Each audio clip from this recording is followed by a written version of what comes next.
I know in the next coming weeks, Rick's gonna walk through that buyer's rep and kind of talk through each section, just so you guys can hear, how he would present it. Obviously, it's your business, and you're going to tailor it to what makes sense for you and what makes sense for the customer that's in front of you. But same thing that this week and next week is a buyer's presentation. And obviously, as you build your business and work on your systems, your buyer presentations and consultations will be, tailored to the service that you want to provide, the type of customer that you're working with, and all that good stuff. We have provided you guys with a buyer's guide, and when you onboard it, or it's available there for you to print. Can I get the sharing ability, Lisa, please?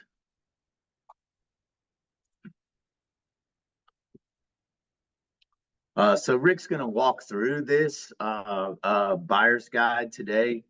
And I want you guys to kind of take away and listen to some of the key takeaways that he mentions a few times within this presentation. And today, this one is with a first-time home buyer. So you can kind of see how it's going to be a little bit more thorough than, maybe a more experienced buyer, somebody that's been through the process more recently. And then next week, we're going to do one with a more tough client, one that's going to give you a lot of resistance on certain things. So you can kind of hear, how he would handle objections and maybe give you some insight on, objections when trying to present to someone it's a little bit tougher. So anyway, I am gonna share my screen here and we'll walk through this, and then I'll get your feedback at the end. Financially you'll make. Can you hear now? And I Yes. think the more that you and Yes. I work together and create that relationship, the more you know, the more I know about you. You're making a better informed decision. So I'm glad you were able to come sit down with me for the next 20 or 30 minutes that we could go over this. So Sure. So I met you at the open house, and you said that you did not have an agent, and so I wanted to kind of go over the steps of home buying.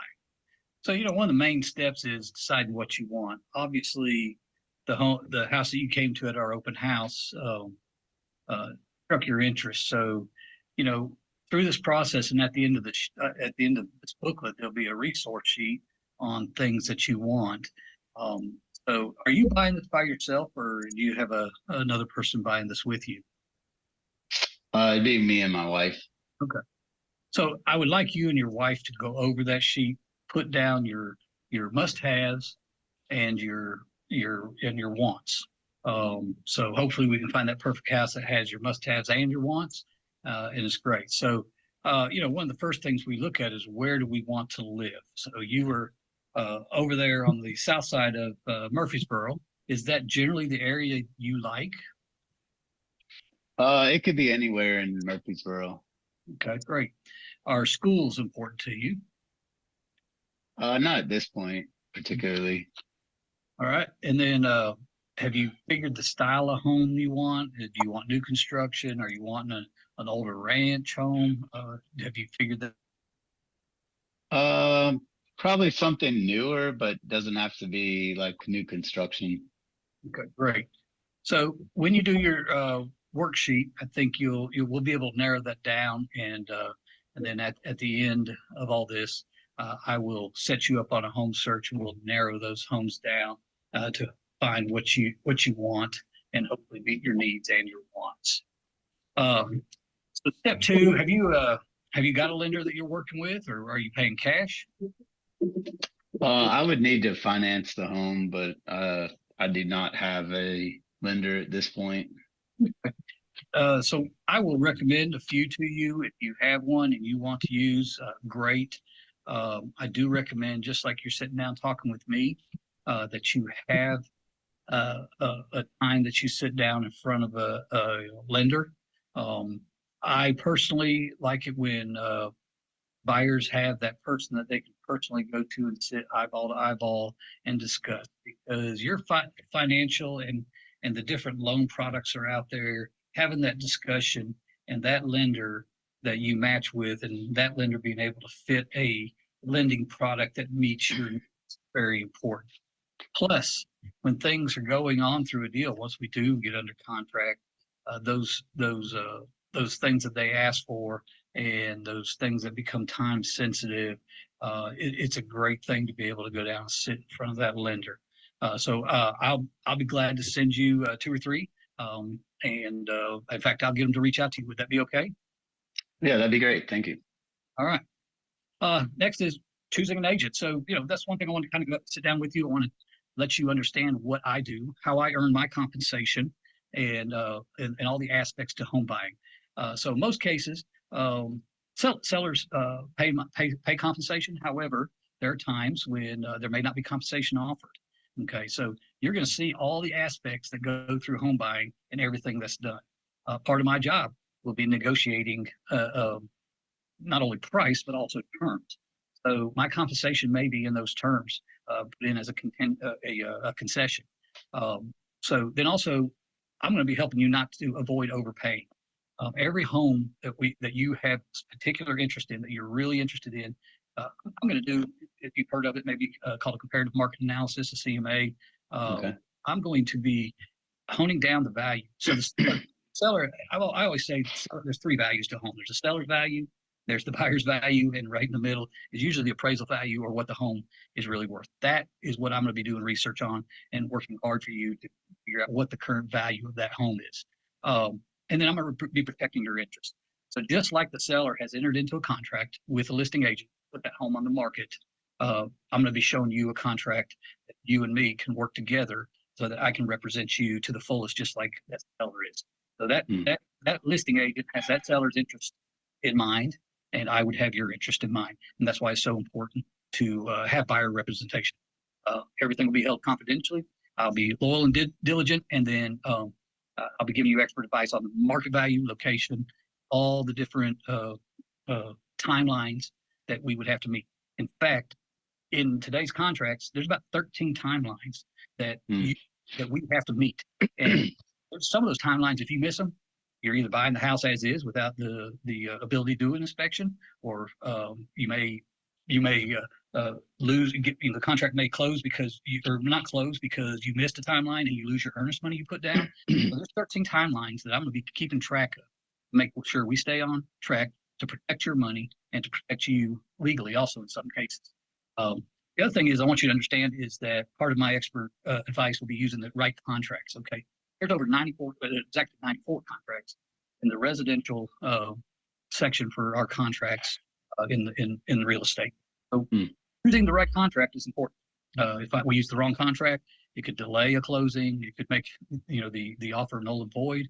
So I'm going to be making sure those correct contracts are used. Any questions about any of that? No. I guess one thing would be is like, how do you help us, or how do you help with showings, and what does that look like? Yeah, we're going to get to that. So yes, I'll be scheduling all showings. I'll actually do, and I think it's on down here in my list here, but on some of the homes that you're really interested in, I'll be doing pre-inspections. And what I mean by that is, hey, we want to see this house in this neighborhood. We've never been to that neighborhood. Okay, well, I will drive by that house before our showing. And let's just say, this house is next to a home with 40 cars in the middle, and half of them are on blocks. So I will let you know that. And because, last thing I want to do is show up to a house and set up a showing and and knowing you're not going to like the house. The other thing, I appreciate that. And it saves you time, saves my time, so it saves the seller time. The other thing I want you to understand is by narrowing down what you want, it not only saves us time, but when you send me that house that's 2 bedrooms and you guys want 4 bedrooms, I'm going to be the guy that's going to call you and say, Fran, you sure you want to see this house? It's only got 2 bedrooms. And so, we need to stay on point. We need to find, I'm confident we can find what you want. But when you send me the houses, or you favorite the house and are wanting to see a house, I'm going to make sure that meets the needs you need. Maybe not necessarily all the wants, but definitely the needs. Okay. The other thing, Okay. once we do find that house, we've established what the fair market value is at the terms that you need. After you speaking to your lender, I'm going to negotiate the best price and terms. So there's a lot that goes into that, and then we'll present that offer, and then obviously there could be a counter offer, and we'd be negotiating that, and on down in the process, there's inspections and things like that we'll have to negotiate, appraisals, things like that. So I'll be managing all we've already talked about some of the contracts. Be managing all that, make sure that everything's filled out properly, all the I's are dotted and the T's are crossed. So we've already talked about real estate advice. I'm gonna try to keep you clarity and focus in your buying process, and hopefully keep you on track to where you want to be. I'm gonna set you up on a search. It's gonna give you instant access to all the properties that are available. If we don't find anything, I want you to understand that I have the ability to actually find you some off-market deals, whether it be expired listings, expired a month ago. I'll be reaching out to those people and seeing if these are homes that meet your needs, and seeing if they let us see them. In fact, you may be going to some new construction homes. You may be out driving on a Sunday afternoon and decide you want to look at a model home. So before we leave today, I'm going to give you a stack of my business cards so that you can let that agent know when you walk in that you are working with me. The same thing with open houses. So if you see an open house and you're just driving by and decide you want to stop, great, go ahead and do that. And you'll have a stack of my cards. Just give that agent on duty my card to let them know, and then hopefully they'll follow up with me and let me know that you went there and whether you liked it or not. So, and of course, we'll talk after. The pre-inspection I talked about, I would check the house out. These are houses that we named down that are something that you want to see. I don't want to waste your time. And then I'll be calling the agents before our showings to kind of go over, make sure that everything in their listing is correct. And then if there's anything specifically that we may have questions about, maybe you don't see a refrigerator in the pictures. So I may ask those questions. Sometimes these agents take pictures before a house is complete or before a new refrigerator was installed. So some of those questions I'll be asking before we even go see that. Things that also something to remember is there's things like, have you ever heard of a special assessment? No. So if you look at any townhomes, that sometimes in some HOA and some communities, there's these things called special assessments. So if we had a storm come through and the HOA did not have enough money put away, that's something that they may do a special assessment across every homeowner in the neighborhood or in the townhome community. So we'll be actually checking to make sure there's no special assessments. Now, we wouldn't see that on a house on 2 acres in the country, but you actually could see that in an HOA that had a pool and a clubhouse and things like that, where your HOA dollars were helping pay for that. So those are things that I'll be checking also, as well as when we get this contract over to title. We talked about comprehensive market evaluations. Every home that you're really interested in, we'll do a deep dive into the current value, and then negotiations, and then of course management of the details and deadlines. And then if you have any, if you like I say, if you have lenders, if you have a home inspector, if we look at a house, you can say, man, I like this house, and it's just the carpet, and we get it at value, and you're going to replace the carpet. I've got a list of people, and I'll be glad to give those to you. People that we recommend that other agents in our office have used. But any of those people that you already and work with, you're more than welcome to use your friends, your acquaintances that are in those businesses. But just understand, I do have a list of all those. Okay. After the sale, I want you to understand that we're going to be creating a relationship through. Okay? I want you to trust me. I need to trust you. And I want you to understand that whether you buy another house or not, even after the sale, I'm going to keep you updated on what's happening with your home, the equity you're building. You're going to get a monthly report from me, keeping you abreast of that. I also like to do once a year, just a really deep dive home evaluation. If that's something you'd be interested in, I'll schedule it for a year after you buy the house, where we'll sit down and just go over where you're at, the value, what your home's risen to, and things going on in the neighborhood in the area. So that's something that I offer on an ongoing basis, even after the sale. So All right. and that's usually beneficial to most of my past clients. So the homes on the market, we talked about expired, definitely be going after and looking at those. If we don't find anything that's active, we'll also be looking at for sale by owners, if there's any out there. And then also any of the new homes or homes that are, a lot of times new homes don't even get put on the MLS, but I may get knowledge of them early, and I'll be share that to you. That's just something that, and then within our own brokerage, sometimes we hear homes coming soon, and something that we can hopefully get a jump on. So, yeah, we've already talked about CMA and making a price, deciding on the price, the term, and the condition of the home. So you may find a house that's perfect area. It's a great house. It's just the condition's not where you like, but you're okay with purchasing this home and then updating it. Definitely, we can come up with some ideas on costs on what that is. But let's make an offer with what the condition of the home is. So one thing we'll do is once we find that house and I'll prepare the offer. I'll get all the paperwork together. I'm going to review that offer with you. We're going to come up with the price, the terms, everything. Then I'll review that offer with you personally, and then I'll be presenting that offer to the other agent. We got 3 things that could happen after that. 1, the seller can accept your offer, and congratulations. And then we'll go into the next phase of what it takes to buy a house. If the seller rejects the offer, well, I'll definitely be calling that agent, finding out why they reject it. What did we do wrong, or what is it that they just rejected, flat out rejected? Normally, that's rare. Normally, we get a counter offer back, and then we work with those, changing the terms and negotiating back and forth. Basically, it's just an offer that's continuing, still negotiating terms, come to an acceptable area that's for both parties. Any questions on the offer process? No. How quickly does that typically happen? When you hear back, or how long do we have to wait? I'll be honest with you. In this market where we're at now, we can give somebody easily 24 hours to make a decision. I do not personally like to rush the seller. I want them to get the offer. I want to give the agent plenty of time to get it to them and be able to get an answer back. But 24 hours is an acceptable time. Okay. I will tell you, I do. When I call that agent before we make that offer, I ask them if 24 hours is a good enough time. If they say really we need 48 or whatever, I'll know that before we make the offer. But yeah, 4 to 48 hours is usually what we see generally. All right. So once we've got an offer and it's accepted and we're moving through, you remember we talked about those 13 items that are on the timeline? Well, inspections and negotiating those repairs and things, those are a few of them. So we're going to be looking at doing a home inspection. We do that. I put 10 days in my contract. If the market gets real busy and the home inspectors are busy, then we may extend that. But I like to do the home inspection very quickly. So another thing I do is before I put the offer in, I call a home inspector unless you have one, or I'll call whichever one you want, and just make sure that they can do that home inspection within the next 2 days after we get an offer accepted. The reason I do that is that home inspector is really good at knowing a little about a lot of things on that house. Okay, but he's not going to be a heating and air expert.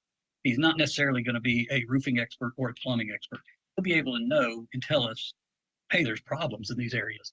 So when we have that home inspection done and he, cautions us on, hey, the HVAC is working right now. However, I would get that inspected by a licensed heating and air person.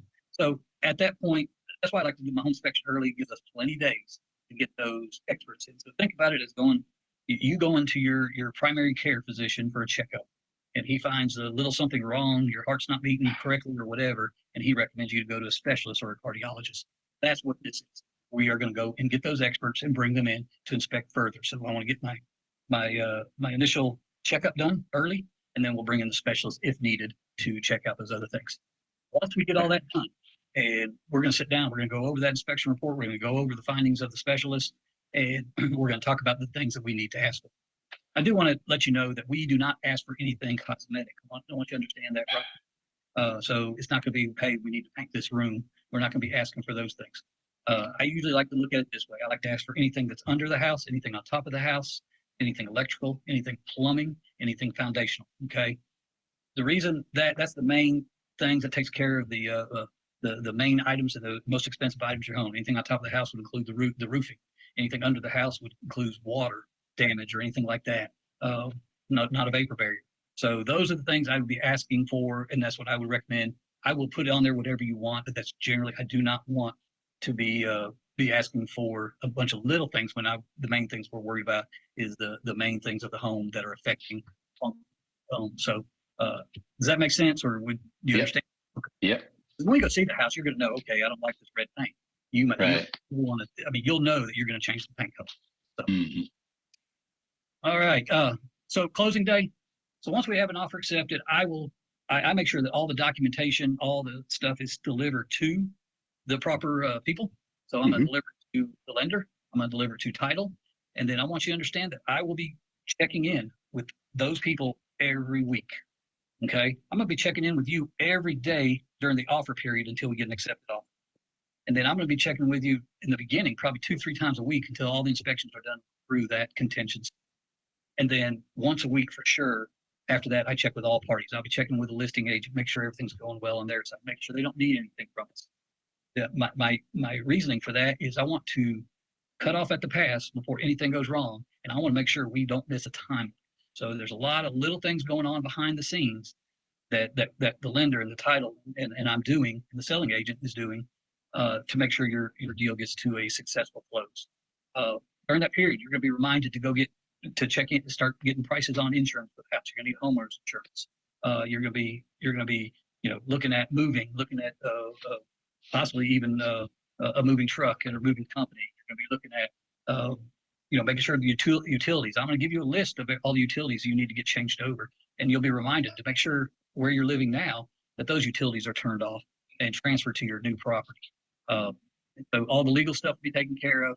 And then, of course, you said schools were not a need for you. So if it was, you need to make sure your children are registered in the school for that area. That does remind me, my wife and I don't have a whole lot of furniture, and if we get into, this house, I mean, we'd be looking to purchase some furniture. Can we do that during, when all this is going on, or? Well, if you can, if you're paying cash for it, do not. I don't care if you're paying cash, and then they offer 25% off if you apply for this credit card. Just applying for that credit card, whether you use it or not, whether you buy something with it and then pay it immediately off, is going to affect purchase power and possibly your credit. Okay. So your lender will advise you of that, but you are hearing it from me too. But your lender is the expert on that, and I strongly suggest before you do anything, you talk to your lender. Do not buy a car. Do not buy furniture. Do not apply for any credit at all during this process. So wait till after. Okay. All right. In this resource section, I have my pledge to you. Okay. Once we enter in, you and I contractually into an agreement. These are all the services I'm going to be offering you. Okay. Everything's going to be kept confidential. I'm going to keep you updated. It says every week here, but honestly, in the offer page, it's going to be about every day until we get that thing accepted. I'm going to assist you in obtaining pre-approval with a lender. So I'm going to give you 2 or 3 lenders. Got any questions about those lenders?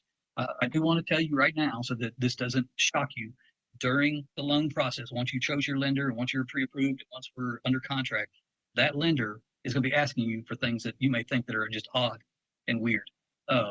It's part of the underwriting process. Don't be caught off guard on that. Just be prepared to try to get that stuff done as early as possible so that it doesn't put off closing or we don't have to extend. We do not want to put this back into the seller's hands. And if we had to extend that date, that actually puts it back into the seller's hand because they do not have to extend it. But you'll be working closely with your lender on a lot of things during that period. And that's why I call him every week, just to make sure everything's going. If he needs anything from me, make sure that everything's going smoothly with you. So I will return phone calls promptly and emails or text. Obviously, I'll try to answer those right away. I'm going to provide you with the complete contract, all the forms, so you have a copy of that.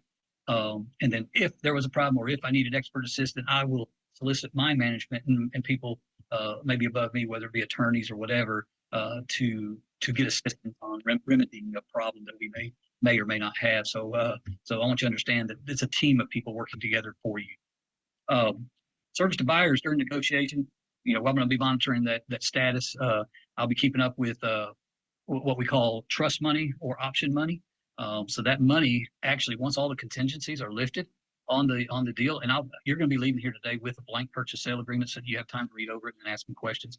But one of the things is trust money. So when we make an offer, to show that we're serious, we are going to put X amount of dollars as trust money that sits in escrow. And while it's in escrow, nobody can touch it. However, there's times when the seller's allowed to get that money back if we do not do something that we're supposed to do. One of those timeline things, if we don't get the proper documents in something, that could make that happen. So that's something that I'll be monitoring on a regular basis for you. And I'll explain that to you that, hey, once we get through all the contingencies, if you decide to walk away from this deal for no reason, that trust money is what we call goes hard, or it actually becomes, the seller gets that option to take that money from you. Now, is that in addition to the purchase price? So if we actually get to the sale, once we do get to the sale, that money will go towards your closing costs or any cost or towards the purchase. That money just doesn't Okay. go to the seller. They do not keep it just for no reason. That's actually money. So if it's $1,000 or $5,000, that would go, and you had 10,000 closing costs, that would go towards those closing costs. So you wouldn't have to bring that much more to the table. Gotcha. So I'll explain all those documents as we go. I'll provide you with written comparables of that area, showing you, to make sure that we are giving a good offer that's at value, and making sure those terms meet your needs. I'll present all offers and counter offers as soon as I can, and then explain the difference between what a wet signature is or a digital signature. We'll be doing a lot of digital signatures through this. In the state of Tennessee, all our contracts can be done digitally. But if some of these things we'll meet together and go over, and you can sign it right then and there with a wet signature. So I'll personally deliver all executed documents in timely fashion. I'll be providing appropriate original copies for your needs to keep your records, and then I will also be keeping records for years to come. The law requires me, but we will have copies of that just in case something happens to your. So while the property's under contract, there'll be questions come up. So feel free to ask me. I'll answer anything on the contracts or on transaction documents. I'll monitor the transaction regularly. Again, we've talked a good bit about all these things. Make sure that all necessary inspections are done, scheduled, and performed on time. That's so huge in this, because there's actually language in the contract that if we don't perform those inspections on time and it gets past our inspection deadline, you're basically saying, I'm taking the property as is. So that's something that I'll be very cognizant of the time frame on that. Make sure we get all those done, and making sure that we negotiate our repairs and everything. I'll get you the prices for those home inspections, and then if repairs are needed, I will be negotiating those. So sometimes we negotiate the repairs and the seller repairs them. Sometimes it may be, hey, I'll do those repairs, and whether you're handy or not, and something you want to do or you want to do after the sale. If we can, some of these repairs may be something required by, depending on what loan you go with. But if it's something you want to do later, we'll negotiate the price, or maybe we'll negotiate closing costs. So that's more negotiations we can do after our inspection if needed. Then at closing day, we'll be going over it's called the ALTA, or the HUD settlement statement. Make sure all those numbers are where they need to be. Monitor the progress of the buyer. Your flood insurance. Make sure that, or your home insurance, and then whether you need flood insurance or not. That's something that I'll check before we make an offer. Your insurance is going to check it. Your mortgage is going to check it. But we want to make sure that you don't have to have it, because if you do have to have it, that can sometimes actually put you out of the ability to buy this home financially. The other thing is, it makes that home harder to sell. So if you live there 5-10 years, there's a good chance that we may have a little bit of trouble selling the home if flood insurance is. And then if there's a home warranty, we'll make sure that it's ordered, and make sure that it's in place. Then any problems that come up, I'm going to try to anticipate all those. A lot of the problems, if it's something that I can settle, with the lender or the title, we're going to settle them here before I have to bring them to you. I want this to be as smooth as a transaction as I can for you. Any problems that really, that really you need to be brought into, I'm going to bring you into immediately. And I'll anticipate those as we go. Coordinate all the closing logistics. In other words, if you work, make sure that you can get off, or make sure that we're closing at a time that you can get off, or maybe title has to come to you real quick to get this thing closed. But we'll be handling all those logistics on this end. Okay. And then, of course, I plan to attend the closing, and which is a happy time. So obviously, want to see you get your first house, and I can't wait for that day for you. And then, make sure the property's recorded. Title be recording the deed in your name, and then get you the keys, garage door openers, alarms, all that stuff that you would need. And again, I'll be reminding you before that day to get utilities switched. Any questions? I know it's a lot. That is a lot, but I don't think I have any questions. So here's that dream home worksheet. I want you and your wife to go over that together. And once we really get narrowed down all your wants, and then, all your needs, and then and your wants, if you want a pool, but that's not necessarily a deal breaker, those things. I'll get that in a custom home search for you. So those homes that come to you, that you see, that you get emailed regularly, will be as close to what you want and are looking for as we can do it. And then closing day, of course, packing tips. There's just some information there for you. And then here's a checklist of all the other things that we've, utilities and things like that. So as you can see, there's a lot here. And like I said earlier, the listing agent has entered into an agreement with the seller. There's a contract there to sell their house. Okay. Mhm. So I'm going to go over the buyer's rep agreement with representation agreement with you. And that will end our thing today. We'll be doing that next Monday. All right. All right, everybody. So that was long, right? And for us, it sounds very normal, because we do that all the time. But especially for a first time home buyer, it's something that, is going to be critical to help them with the understanding of what's going on, and what that path looks like. Um, and so, there were some key takeaways I thought that he, talked about, within here that I'd like to highlight. But first, I'd just like to hear your all's comments and feedback on and see if you guys spotted some of those things. Anybody like to share? Yeah, I like how he highlighted your timelines and your due diligence. Yeah, yeah. Thank you, Christopher. Anybody else? All right. Well, a couple of things that I think are important when we talk about our presentation, buyer's presentation, is I think the point to get across is to show a couple things: your value and your expertise.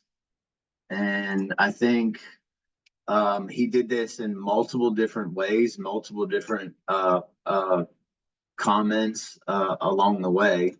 And then also leading up to the idea of we are going to enter a contract. So some examples that I thought were key in the added value would be, that he offered up pre-inspections, right? Reviewing properties beforehand. You can do that virtually, or you can do that in person. What I do a lot of times is I'll pull up the Google Maps and see if there's a train behind there, or highway, or that type of thing. I think the other thing that he highlighted really well was talking about the amount of contracts and the amount of paperwork that potentially could be there, and the challenges that come out with that. I think he showed off some of his expertise and knowledge of the idea of off-market properties and utilizing the office and the other agents in the office as a resource. So these are things that they're not going to be able to get on their own when we come into this potentially more competitive environment where, buyers may think that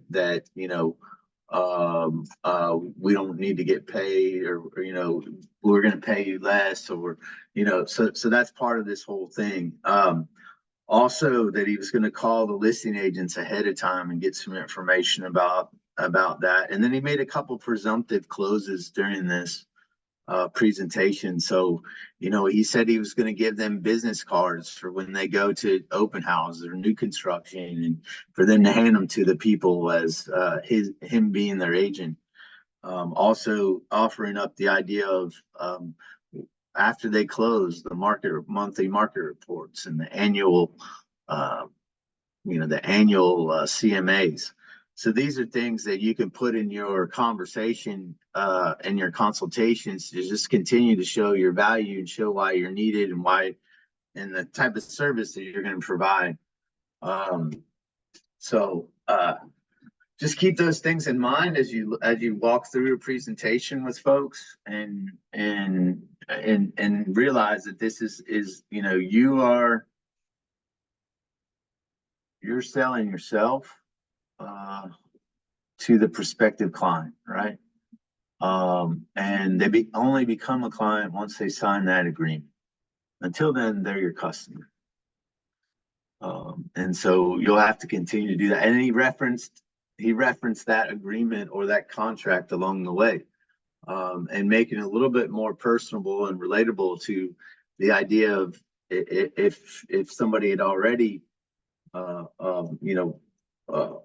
was sold a property, they got to sign an agreement, listing on the listing side. So he referenced that a couple times within his presentation. So just planting that seed in their heads, all these seeds will continue to just build your story and build your value. Did that trigger anything for any of you guys? All right. Well, you can create your own type of presentation. You can use the one we have out there in references, in paperless pipeline under references. We have a couple of standalone documents. We have the buyer's questionnaire, buyer interview questionnaire that's available to you guys. I typically use this, so it's out there available for you to talk through your consultation. So besides the things of showing value that he put in the presentation, this is out there customizable for you. The pledge, which is already built into that presentation, is a standalone document that's out there for you guys. You can modify this for whatever you would do. If you're not the person that attends every closing, maybe you don't have that on there, whatever. And then there also is a roadmap. So this roadmap kind of goes through that process that he talked about within that presentation as well. So here's a couple other documents and suggestions that you guys could use and incorporate in whatever your presentation is, and what you do. And again, it's under in paperless pipeline under reference and realtor tools. And these are in here, the buyer interview questionnaire, the buyer pledge, and the roadmap. So letting you guys know the market is it's moving. Get out there and have conversations this week, and come back next week. We'll handle some objections on and some challenges when we talking buyers and buyers rep agreement. Cool. Y'all have a great week.